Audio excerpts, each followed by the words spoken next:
ಎಲ್ಲರಿಗೂ ನಮಸ್ತೆ. Welcome to my YouTube channel. ಇವತ್ತಿನ ವಿಡಿಯೋದಲ್ಲಿ ನಾನು ಗೋಧಿ ಪಾಯಸ ಮಾಡ್ತಾ ಇದ್ದೀನಿ.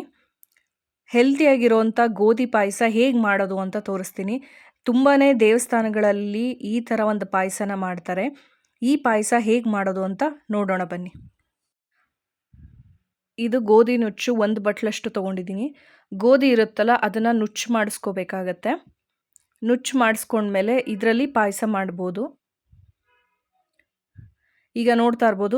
1 ಬಟ್ಲಷ್ಟು ಗೋಧಿ ನುಚ್ಚನ್ನ ನಾನು ಸ್ವಲ್ಪನೇ ಉಗುರು ಬೆಚ್ಚನ ನೀರಿಗೆ ಹಾಕಿ ನೆನೆಸಿಡ್ತಾ ಇದ್ದೀನಿ. ಒಂದು 2 hours ನೆನಿಬೇಕಿದು. ಹಾಗೆ ಡೈರೆಕ್ಟಾಗಿ ಮಾಡೋ ಹಾಗಿಲ್ಲ. 2 hours ಇದನ್ನು ನೆನೆಯೋಕ್ಕೆ ಬಿಡಬೇಕು. ಉಗುರು ಬೆಚ್ಚನ ನೀರಲ್ಲಿ ಇದನ್ನು ನೆನೆಯೋಕ್ಕೆ ಬಿಡಬೇಕಾಗತ್ತೆ. ಈಗ ನೋಡ್ತಾ ಇರ್ಬೋದು ಗೋಧಿ ನುಚ್ಚು ನೆಂದಿದೆ. ಈ ರೀತಿ ಕೈಯಲ್ಲಿ ಕಟ್ ಮಾಡಿದ್ರೆ ಕಟ್ಟಾಗೋಷ್ಟು ನೆನಿಬೇಕು. ಅಂದರೆ 2 hours ಆದರೂ ನೆನಿಬೇಕು. ಈಗ ನೆಂದಿರೋ ಗೋಧಿ ನುಚ್ಚನ್ನ ನಾವು 1-2 ಸಲ ವಾಶ್ ಮಾಡಬೇಕಾಗತ್ತೆ.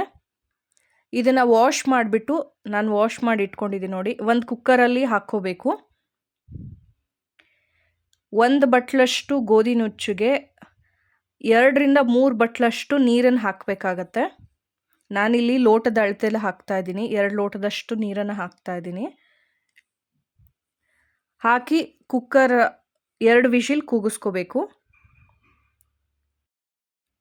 ಈಗ ನೀವು ನೋಡ್ತಾ ಇರ್ಬೋದು 2 ವಿಷಿಲ್ ಕೂಗಿಸ್ಕೊಂಡಿದ್ದೀನಿ.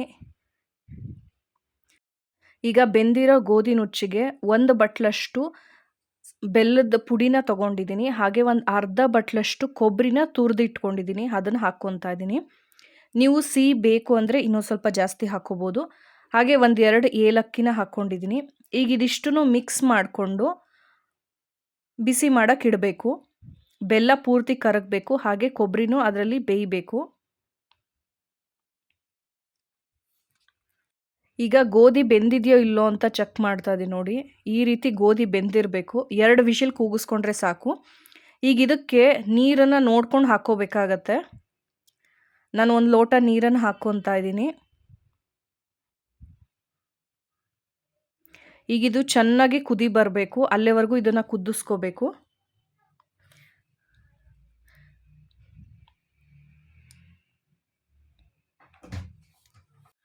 ನೀವು ನೋಡ್ತಾ ಇರ್ಬೋದು ಕುದೀತಾ ಎಷ್ಟು ಗಟ್ಟಿಗಾಗಿದೆ ಅಂತ. ಇದು ಆರ್ದಂಗೆಲ್ಲ ಅಂದರೆ ಸ್ಟವ್ ಆಫ್ ಮಾಡಿ ಆರಕ್ಕೆ ಬಿಟ್ಟಂಗೆಲ್ಲ ಗಟ್ಟಿಗಾಗ್ತಾ ಬರುತ್ತೆ. ಅದಕ್ಕೆ ಆದಷ್ಟು ತೆಳುವಾಗಿ ಮಾಡ್ಕೊಳ್ಳಿ. ಈಗ ನಾನು ಒಂದು ಅರ್ಧ ಲೋಟದಷ್ಟು ಹಾಲನ್ನು ಹಾಕ್ಕೊತಾ ಇದ್ದೀನಿ.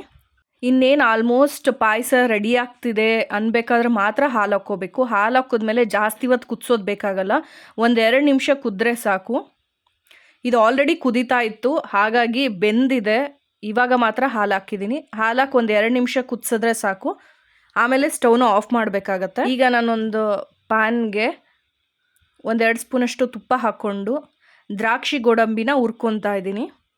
ಇದಕ್ಕೆ ಬೇಕು ಅಂದರೆ ಉತ್ತುತ್ತಿ ಹಾಕ್ಕೊಂಡ್ರೆ ತುಂಬಾ ಚೆನ್ನಾಗಿರುತ್ತೆ. ಒಣ ಉತ್ತುತ್ತಿನ ಈ ರೀತಿ ಹುರ್ಕೊಬಿಟ್ಟು ಅಥವಾ ಅದರಲ್ಲೇ ಕುಕ್ಕರ್ಗೆ ಹಾಕ್ಕೊಂಡು ಬೇಯಿಸ್ಕೋಬೋದು. ದ್ರಾಕ್ಷಿ ಗೋಡಂಬಿ 2 ಹುರ್ಕೊತಾ ಇದ್ದೀನಿ.